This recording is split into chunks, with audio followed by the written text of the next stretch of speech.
Ah, on en demande des choses à Dieu, n'est-ce pas? Dieu arrange ça pour moi. Sauve-le. Dieu fais-moi réussir. Dieu guéris-moi. Parfois, on attend presque tout de lui. Qu'il nous protège, qu'il nous enrichisse, qu'il rachète nos erreurs ou inverse notre destin. Et voilà qu'arrivent, en ce moment même, les jours dans lesquels nous sommes, ces jours particuliers où notre tradition nous invite à aller plus loin, mais alors beaucoup plus loin. À ne pas seulement supplier Dieu d'agir, mais à préparer en nous un vrai trône pour sa majesté, à le couronner roi de notre existence, de notre histoire et de nos choix. Imagine, des millions de voix qui s'élèvent. Chacun proclame « Aujourd'hui Dieu est le roi pour mon monde, pour notre monde et sur le monde ». Mais là où ça devient grand, là où tout change, c'est lorsque la chassidoute nous dévoile un petit quelque chose en plus. Au moment où tu couronnes Dieu, tu es aussi invité à te couronner toi-même. Pourquoi? Eh bien c'est très simple. Parce que la vraie royauté, elle commence là.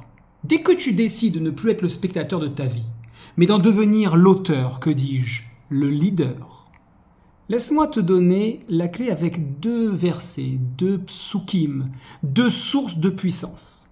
Le premier, les mots dans le livre Bamidbar, le Sefer Bamidbar, que nous disons chaque matin en nous levant. Yevarechecha Adonai veishmerecha, Yaer Adonai panav elecha vichuneka, Issa Adonai panav elecha veyasem lecha shalom. On l'utilise aussi pour bénir nos enfants.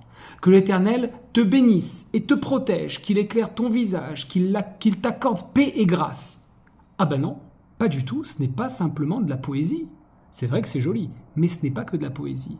Ça veut dire que la lumière, la paix, la bénédiction sont offertes à celui qui se lève et qui prend responsabilité de sa vie, qu'il agisse réellement, ses émotions sur aussi ses actes, à celui qui se couronne souverain de son destin personnel. C'est le moment où, dans le silence de ta pensée, tu dis « Maintenant, ok, je prends le gouvernail, même si c'est difficile et même si je doute. » Deuxième passouk. Deuxième verset, deuxième puissance absolue. La Torah va se révéler dans la force du retour. Veshavta ad Hashem Elokecha. Tu reviendras jusqu'à Hashem ton Dieu. Veshavta, c'est aussi la shevet, s'asseoir, s'installer. Le vrai couronnement, c'est la teshuva, le retour, les réponses, l'installation dans quelque chose d'authentique. Ce n'est pas juste demander pardon. C'est venir choisir à nouveau. Comme je l'ai dit, prendre le gouvernail, décider de ta trajectoire. Revenir vers Dieu, c'est facile à dire. C'est compliqué à faire. Déjà, faut-il comprendre ce que c'est que Dieu. Pour revenir vers le maître de la vérité, il faut affronter et assumer sa propre vérité. C'est le début des réponses. C'est commencer par se demander pardon pour mieux pardonner aux autres. Et pourquoi pas aussi finir par pardonner à la vie, à notre situation, pourquoi j'en suis là. Entendre sa vérité. C'est identifier ses propres choix pour venir choisir à nouveau et agir dans son quotidien. Ce courage, personne ne peut l'avoir à ta place. Mais ce premier petit oui, ce premier choix d'honnêteté, ouvre toutes les portes. Plus tu embrasses ton rôle de leader intérieur, plus tu ouvres un canal direct à la source des sources, ton pouvoir divin avec le Créateur de ce monde. Tu n'es plus sous la gouvernance de tes peurs, évidemment, c'est une logique. Tu n'es plus sous la gouvernance de tes faiblesses ou de la société. Tu deviens capable de tout transformer. Tes relations, ton avenir, ton énergie, ton histoire.